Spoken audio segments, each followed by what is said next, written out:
రాష్ట్రంలో ఇందిరమ్మ ప్రజాపాలన రేవంత్ రెడ్డి గారి నాయకత్వంలో నడుస్తూ ఉన్నది. ఎన్నో కార్యక్రమాలు, అభివృద్ధి కార్యక్రమాలు, సంక్షేమ కార్యక్రమాలు నడుస్తూ ఉన్నాయి. 75-76 సంవత్సరాల తర్వాత మొట్టమొదటిసారి మన హుస్నాబాద్ నియోజకవర్గం ఎమ్మెల్యే గారు పొన్నం ప్రభాకర్ గారు రాష్ట్రంలో మంత్రి అయ్యాడు. ఆయన నాయకత్వంలో హుస్నాబాద్ అభివృద్ధికి చాలా ఫండ్స్ వస్తూ ఉన్నాయి. ఉదాహరణ చెప్పాలంటే హాస్పిటల్ ఆరంతస్తులతో కడుతున్నారు, ఇంజనీరింగ్ కాలేజ్ స్టార్ట్ అయిపోయింది. ఇట్లా హుస్నాబాద్ వాడకు ₹1 కోటి మంజూరైనాయి. మొన్న ఇంకా 15 కోట్ల రూపాయలు కూడా మంజూరైనాయి.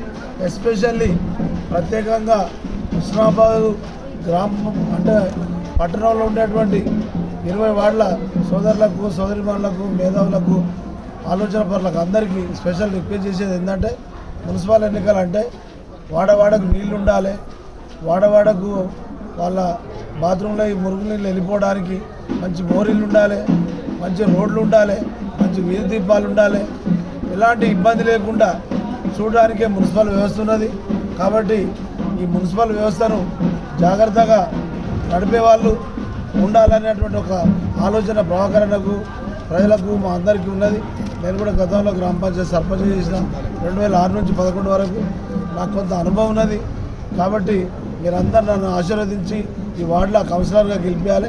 అదేవిధంగా 20 వార్డులలో 20 మంది కౌన్సిలర్గా గెలిపిస్తే మన హుస్నాబాద్ పట్టణానికి కాంగ్రెస్ పార్టీ ఆధ్వర్యంలో పాలక మండలి వస్తుంది.